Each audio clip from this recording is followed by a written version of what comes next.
habéis leído el libro. Lo que tenemos que tener claro es que nuestro primer choque con los partidos, sobre todo de izquierda, es un choque de diagnósticos. Nosotros diagnosticamos lo que está sucediendo de una manera que no coincide con la suya y entonces, si no ponemos de acuerdo los diagnósticos, es imposible que coincidamos en la solución o en el tratamiento, ¿no? Si seguimos un poco con la metáfora médica. Ellos dicen que aquí no hay ningún colapso, que esto es una crisis cíclica, que podemos seguir conservando el estado del bienestar, que tiene que haber reparto del trabajo y va a haber trabajo para todos. Y nosotros decimos que no solamente puede haber un colapso, sino que ya ha empezado, que ya lo tenemos. Esta crisis no es una crisis financiera, ni simplemente económica, es una crisis de civilización que va a acabar con la civilización industrial y va a derivar en otra cosa, que puede ser terrible o puede ser incluso ilusionante y puede ser un futuro mucho más digno y igualitario y justo para todos, ¿no?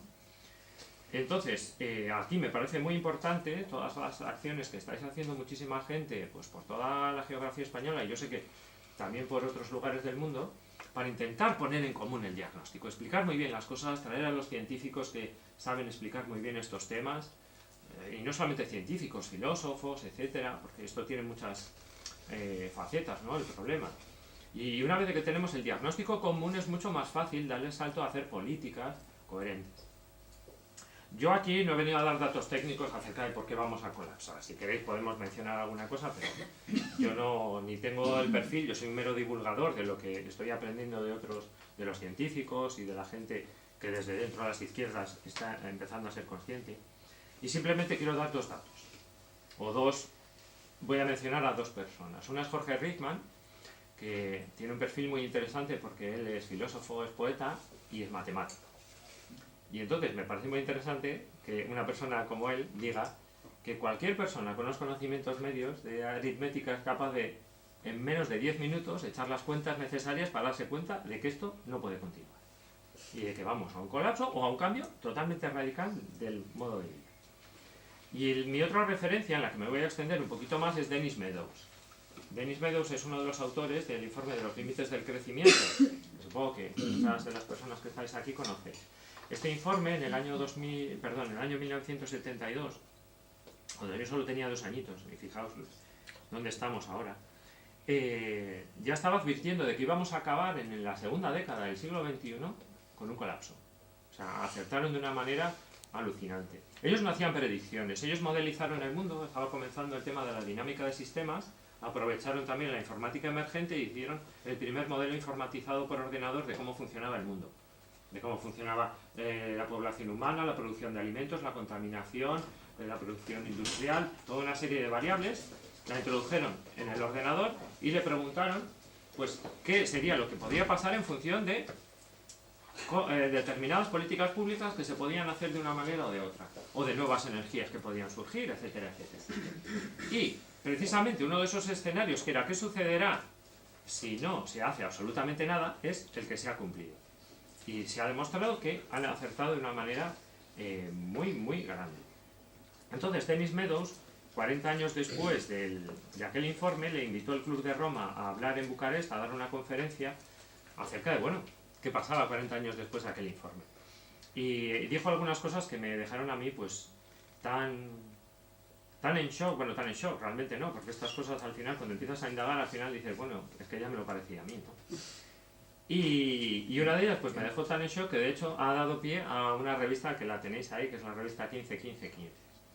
¿Por qué? Porque Dennis Meadows dijo que su modelo, ese que había acertado tanto a 40 años vista, le seguían metiendo los datos de lo que sucede, porque una cosa de la dinámica de sistemas es que cuando haces un modelo y le quieres pedir que te diga lo que puede pasar en el futuro, le tienes que meter los datos de lo que ha pasado en realidad, para que él los extrapole al futuro. Y entonces le siguen metiendo los datos de lo que está sucediendo, con lo cual lo hacen cada vez más perfecto, y le preguntaron qué iba a pasar en el año 2030, y vieron que en el 2030, por ejemplo, el tema del petróleo nos iba a quedar el 50%, es decir, que en el año 2030 vamos a tener el 50% del petróleo que habíamos tenido en el año, pues cuando lo dijo él era el 2012, ¿no? Bien, parece bastante fuerte, ¿no? Una caída a la mitad. Pero yo dije, claro, es que eso es en términos cuantitativos, pero el petróleo Cuando lo empezamos a explotar el más fácil de explotar, porque los humanos somos así de listos y cuando vamos a coger las manzanas, cogemos las que están más fáciles, las que cogemos con la mano. Y no te subes a la escalera hasta que ya no te quedan manzanas al alcance de la mano. Y con el petróleo hacemos exactamente igual. Por lo tanto, el último petróleo que nos va a quedar va a ser el más difícil, ya lo estamos viendo. El tema del fracking, el tema de las plataformas petrolíferas que están perforando a kilómetros de profundidad, el tema del hielo, perdón, del petróleo del Ártico. O sea, ¿cómo se les puede ocurrir ir al Ártico con esas condiciones climáticas a perforar? O cómo se les puede ocurrir lavar las arenas asfálticas del Canadá, que eso es como el chapapote. ¿Os acordáis el chapapote en las playas de toda la cornisa cantábrica, de Galicia? Aquello era petróleo mezclado con arena, pues algo parecido son las arenas asfálticas, y están lavando eso con agua y utilizando gas natural, quemando un montón de energía para intentar extraer el petróleo y separarlo de la arena. Fijaos lo desesperados que estamos, ¿no? Entonces, cuando multipliqué la calidad energética, digamos, de ese petróleo que va a haber en el año 2030 por ese 50% que decía Denis Meadows, me quedaba el 15%. Es decir, íbamos a tener el 15% de la energía que nos había dado el petróleo en su máxima expresión. Entonces, claro, yo cuando fui consciente de esto era el 15% de la energía 15 años después del 2015. Era 15, 15, 15. Y por eso es el título de la revista, que es una revista que bueno, tengo el placer de coordinar, en el que cuento con personas como Dolores, y que bueno, estamos reuniendo cada vez más voces de gente de todo el estado que está reflexionando sobre este cambio civilizatorio y que incluso nos está contando experiencias de que ya empieza a brotar la nueva civilización, ¿no? Bien, y Denis Meadows dijo en aquella conferencia otra cosa súper interesante, pero al mismo tiempo también bastante fuerte, ¿no? Que ese concepto que ha costado tantísimos años introducir en la izquierda, en su discurso, en su política, etcétera, que es la sostenibilidad, pues bueno, nos decía el señor Meadows que ya no es posible. Ya hemos llegado tarde. Es decir, la sostenibilidad fue posible en las décadas posteriores, inmediatamente posteriores a que ellos hubiesen sacado el informe, es decir, en los años 80, quizás en los 90, pero ya no lo es. Ya no podemos sostener lo que hay. Y entonces, ¿qué propone él? Como alternativa, él propone que busquemos un nuevo objetivo que sea la resiliencia. La resiliencia, como es una palabra tan rara, aunque a algunas personas os puede sonar del campo de la psicología o de la ecología, voy a intentar explicarlo de una manera muy simple. La resiliencia es la capacidad que tenemos, o que tiene cualquier sistema, de resistir un golpe muy fuerte manteniéndose entero, manteniendo tus funciones principales íntegras. Es decir, pensamos en un árbol, pues bueno, sería el avellano en contraposición al roble, ¿no? Es decir, el roble es muy fuerte y en una situación en la que no hay vientos huracanados resiste, bien, está muy bien. Pero sin embargo, cuando llega un huracán es preferible ser avellano y doblarte un poco, quizás perder las hojas, perder las avellanas, pero mantienes el árbol entero, ¿no? Esta metáfora se la debo, por cierto, a Xavier Zubialde, que ha escrito un libro muy interesante que es hacia la soberanía energética, ¿no? Bien, y entonces Denis Meadows propone que olvidemos ese objetivo de la sostenibilidad, más que nada, porque es que ya es imposible, hemos llegado tarde, y que intentemos ser resilientes. No vamos a evitar el golpe, pero podemos evitar el apocalipsis, podemos evitar un sufrimiento muy grande. Bien, la inmensa mayoría de la izquierda va a calificar todos estos augurios de muy pesimistas, y nosotros calificamos los suyos de muy optimistas. ¿Qué hacemos? ¿Esperamos a ver quién tenía razón? No podemos, o sea, nos jugamos demasiado. Cuando la realidad nos dé la razón va a ser demasiado tarde. Entonces, ante estas situaciones en las que hay tal grado de incertidumbre y te jugas tanto, es muy útil jugar con los escenarios. Y jugar con escenarios quiere decir plantearte variables básicas y ver qué pasaría si, ¿no? Y entonces yo en el libro les planteo el escenario de qué pasaría si nosotros, los apocalípticos, como nos llaman ellos, somos los que tenemos razón y ellos no han hecho nada. ¿Qué pasa si nosotros teníamos razón y nos han hecho caso? Y los otros dos escenarios serían, ¿qué pasa si realmente no era para tanto? O la cosa va más lenta de lo que nosotros decimos y ellos no hacen nada o sí hacen algo. Bien, cuando trazas esos escenarios, yo creo que nadie podría tener la más mínima duda de lo que hay que hacer. Porque lo peor que podría pasar sería que nos hiciesen caso y tuviésemos mucha más población recuperando las zonas rurales, viviríamos mucho más de una manera más sana, comeríamos mucho más local, gastaríamos muchos menos combustibles fósiles, habríamos aprendido a vivir con menos energía, con unas plaquitas solares, tendríamos menos tráfico, viviríamos de una manera, bueno, bastante bien, ¿no? Vaya, qué cosa más terrible, ¿no? Nos hemos equivocado en el timing del colapso, pero fíjate tú lo que hemos conseguido, vaya por Dios. Y el otro extremo sería tan trágico, si nosotros tenemos razón y ellos no actúan, que yo creo que a nadie, con un mínimo de moralidad, en un puesto de gobierno, ya incluso gente de derechas, pero bueno, a la izquierda se le supone que pone aún más la moralidad por delante, nadie podría tener dudas de que hay que actuar, pese a la incertidumbre. Porque a nada que pueda ser cierto lo que les estamos diciendo, nos estamos jugando demasiado.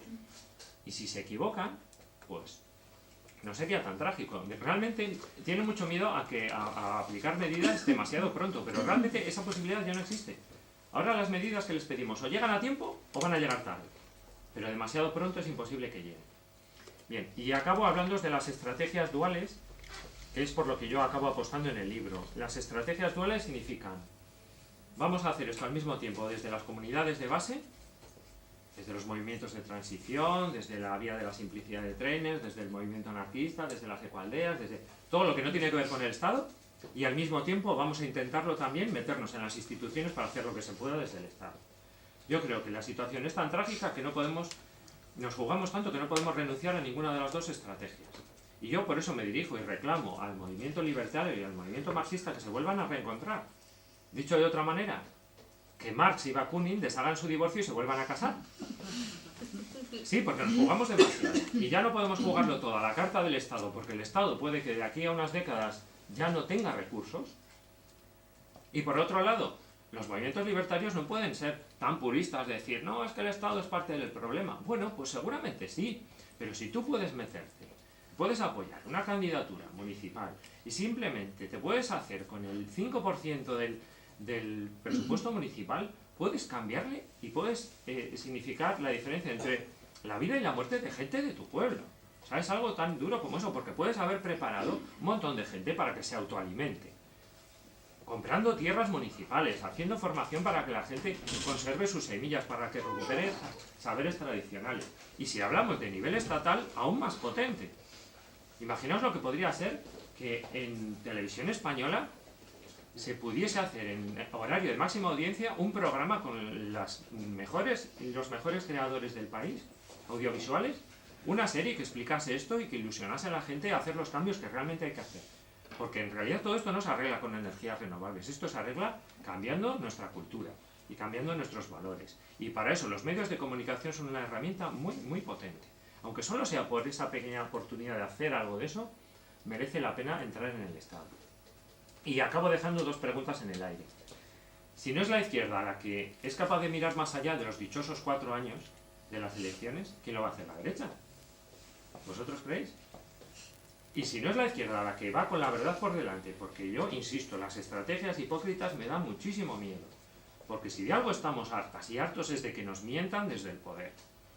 Entonces, jugar a la hipocresía, por muy paternalista y muy benefactor que queramos ser, es un juego muy peligroso, y si la gente se da cuenta de que tú sabías lo que iba a pasar y no se lo habías explicado, te puede salir el tiro por la culata y se puede ir la gente a la extrema derecha. Eso hay que tener muchísimo cuidado. Yo iría con la verdad por delante. Entonces, si no es la izquierda la que con la verdad por delante se atreve a canalizar la inmensa frustración social que está emergiendo, cuando la gente está despertando de esta ensoñación de que íbamos a ir siempre a más, de que aquí iba a haber siempre más y más y más turismo y más coches y más fábricas y más de todo, cuando la gente se dé cuenta de que eso era una mentira histórica, la frustración es que lo estamos viendo, está surgiendo. ¿Y quién se está llevando esa frustración? ¿Quién la está canalizando en su beneficio? Lo estamos viendo. ¿Cuántas más Trumps, Le Pens queremos que surjan a nuestro alrededor para que la izquierda se atreva a tomar un discurso radical que sea capaz de canalizar esa frustración social hacia un cambio revolucionario? Bien, con esto, pues, con estas preguntas en el aire ya me callo y iniciamos el debate, que yo creo que ya tendréis un montón de cuestiones, ¿no? De ideas y de preguntas.